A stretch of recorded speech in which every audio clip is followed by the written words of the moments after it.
Hello everyone, this is the part 2 video of integrating Esewa on our e-commerce project. In this video, we will be learning the coding part of integrating Esewa. If you haven't watched the part 1 video, then you can find the link on I button, which is popped up on the top of the video.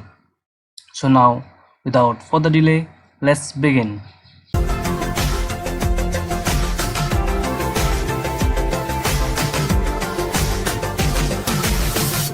So this is the fresh installation of Laravel, and you can see an anchor tag with checkout form. Click on the checkout form. So this is our number form where customer will fill up the information, and when customer click on this pay with Esewa button, then basically what happen is we will take this entire checkout form information and store in our payment table as well as store in our order table. And for furthermore detailed understanding of the table structure and our flow and the Esewa documentation as well, then you can click on the link given in the I button. So now let's open the checkout page. For that I am using VS Code editor. Click on resources. Let me increase the size of VS Code. Okay, now click on view, go to website, click on checkout.plate. So this is the checkout page code, and you can see here we are having the form id as checkout minus form and the method is post. Let me split this page into two, and this is our pay with Esewa button, and the id of Esewa button is Esewa. So basically what happened here is when that button is clicked, we are taking the information of all this field. So for that, this is the id of our checkout of our form, you can see here. Okay, so when button is clicked, we are gathering the information under the JSON object data. Every form elements, input tag as first name, input tag as last name are stored here. So when button is clicked, we are sending the form information to this route. And here we are using Axios. To work with Axios, you have to use this script. You can find the code from my GitHub account, which I have given in the description as well. We have passed the checkout form information from this route. So let us know what this where this route is taking us. So let's open the routes api.php. Here you can see this is our route api.esewa.checkout. Okay, here you can see api.esewa.checkout. So this route is taking us to Esewa controller under Esewa checkout API method. So let us find out what this method is doing. Before that, let me show you how we are sending the data. This data is sent under the name data to this route. Okay, so now let us open the Esewa controller. Go to app, http controller, and click on Esewa controller. Okay, here you can see we are going to Esewa checkout API. So this is the Esewa checkout API method, and here we will be having the every form information under the request. So we will store the checkout form data in our payment table. This payment is the object of the table payment. We have to import this, use app/payment. When everything is saved in our payment table, then as we know, we will be also saving the order that we receive from customer in our order table. In the real project, we will be using session of the order that are stored in our cart, but I am showing the static order here and storing those order in our order table. So these are the basic steps we will be doing. Then what we are sending in response are ID, total price, and reference ID. In ID we are sending the recent payment made ID, the total price, and reference ID, like this. Let me show you from the UI. Customer fill up this information and click on this button. Then in this checkout blade we are storing every information of that checkout form under the JSON object data, and then after we are sending that data under this route API. In this route API we are sending data to this method Esewa checkout API, which is under Esewa controller.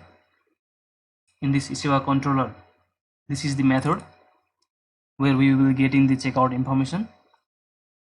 And as I have already discussed the flow, what we will be storing in our payment table and the order table in our first video, you can prefer that video so that you can understand what we are doing in this payment table and order table.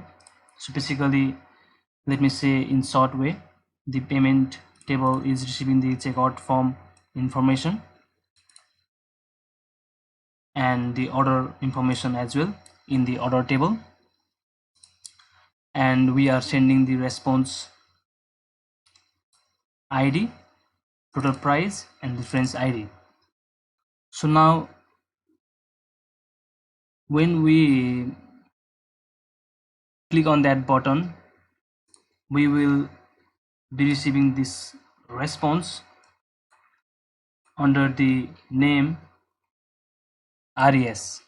And to access these ID, total price, and reference ID, we have to use res.data and then after key, what we are passing from this controller.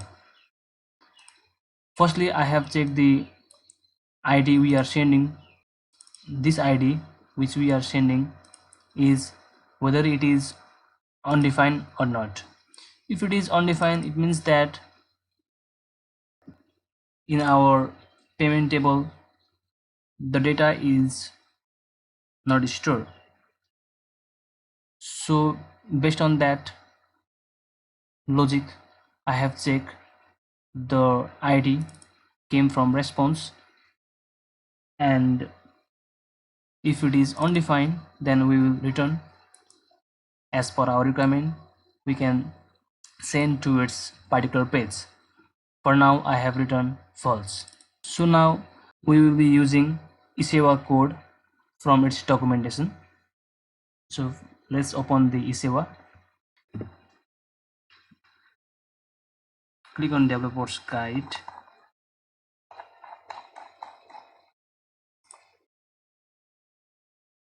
let's start it. Go to EP,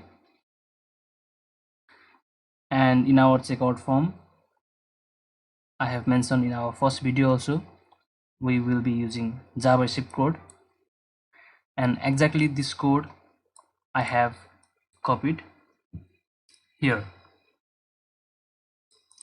and the path is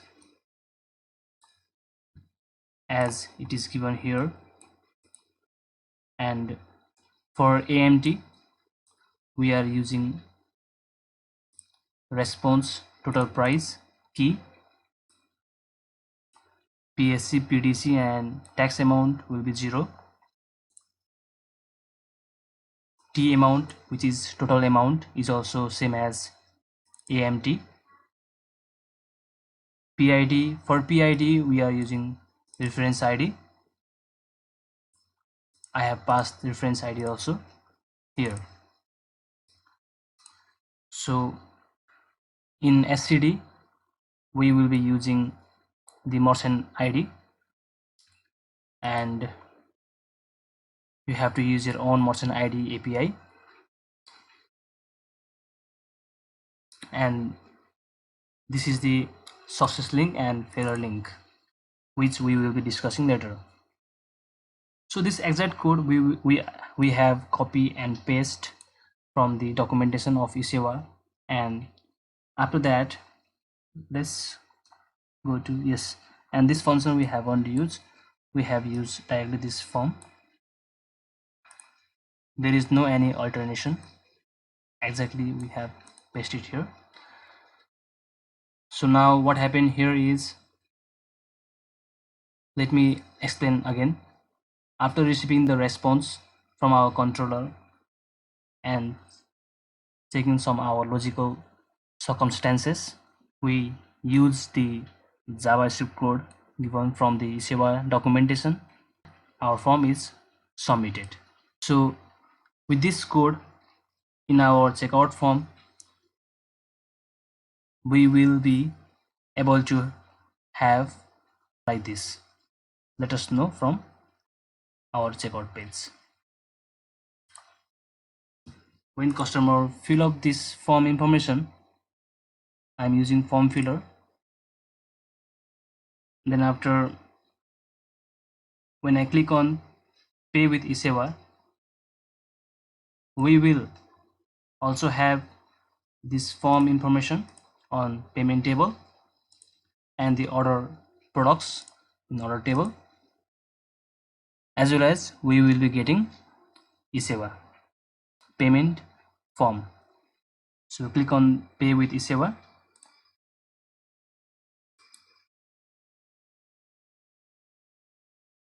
Okay, you can see here we have got the Esewa payment form, and also we can see here, yes, we have got the checkout form information here, and but our paid status is 0 because we haven't made any kind of payment yet. Also you can see the order table,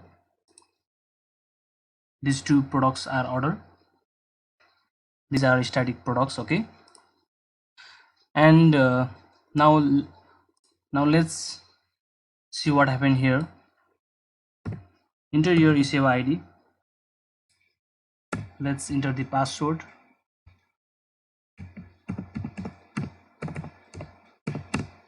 Okay, now when I click on this login,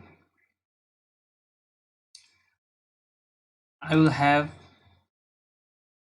the Esewa transaction details here, which total amount is ₹1. You can see from payment as well, total price is 1, and it is not compulsory to enter an email.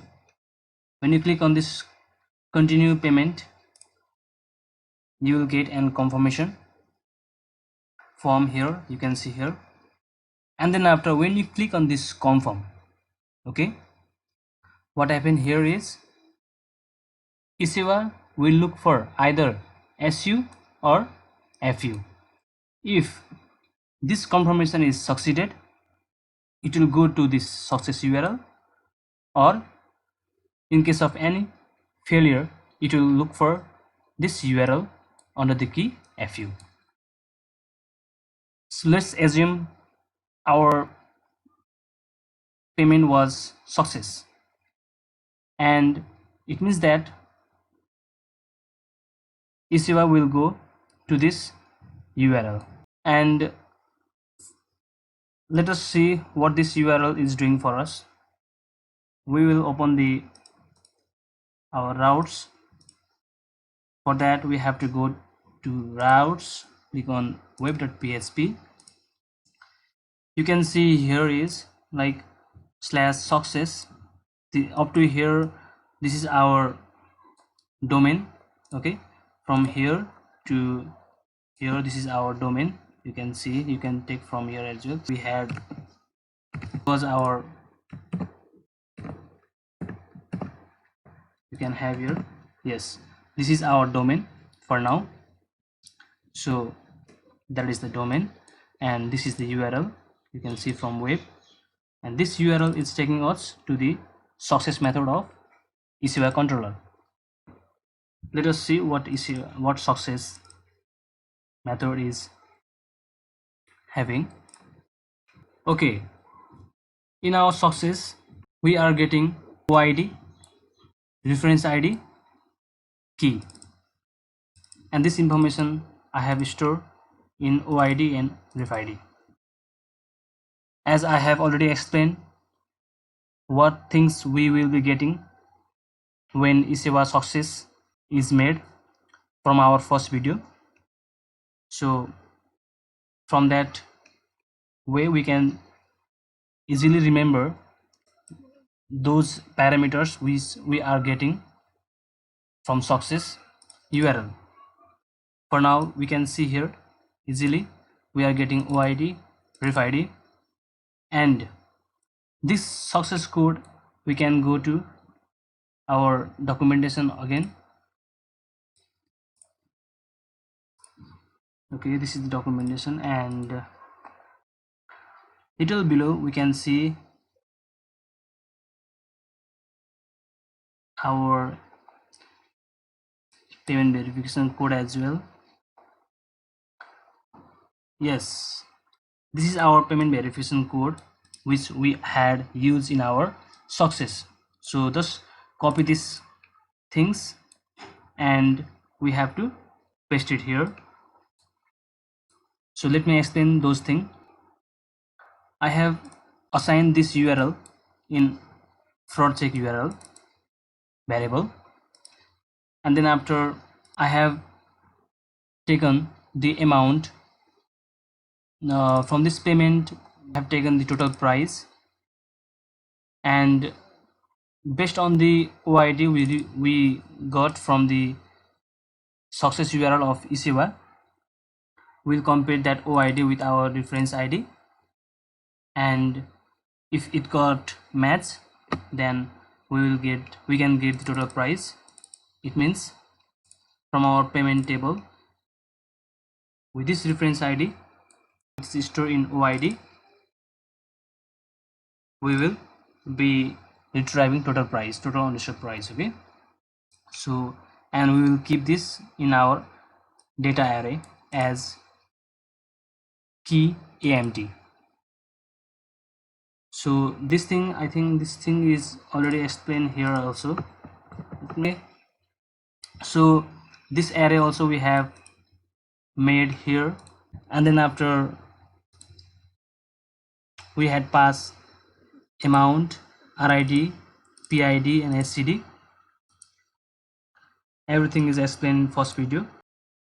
This is the fraud detection code we took from Esewa documentation as it is. We will be getting response as like this. If it is success, we will get the response as like this. If it is failed, then we will get the response as like this. So what I did here is I check the success is there in the response or not. If it is not false, it means our payment was successful.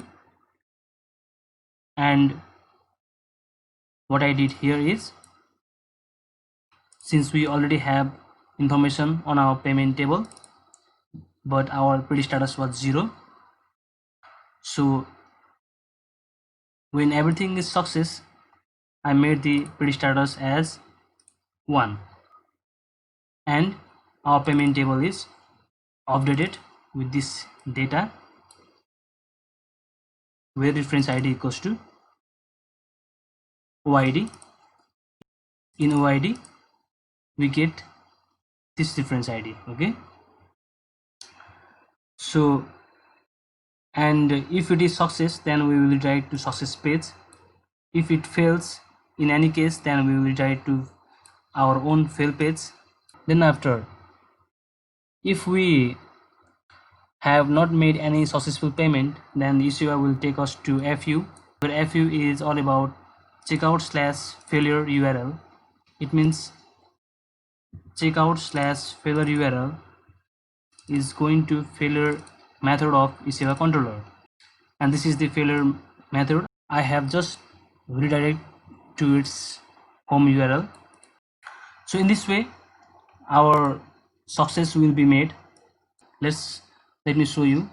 Like, before we were at this page, and when I do confirmation, and if our payment was successful, then we will be receiving notification on our phone. Let me click on this confirm button, and if it is success, then you can hear the notification on my phone. Yes, so you can also hear the sound of my phone, and it says congratulations, our payment from Esewa is success. We can see before it was we can see in our table payment, before it was paid status 0. Let us refresh it, and finally our paid status is 1. It means that our payment from Esewa is successful.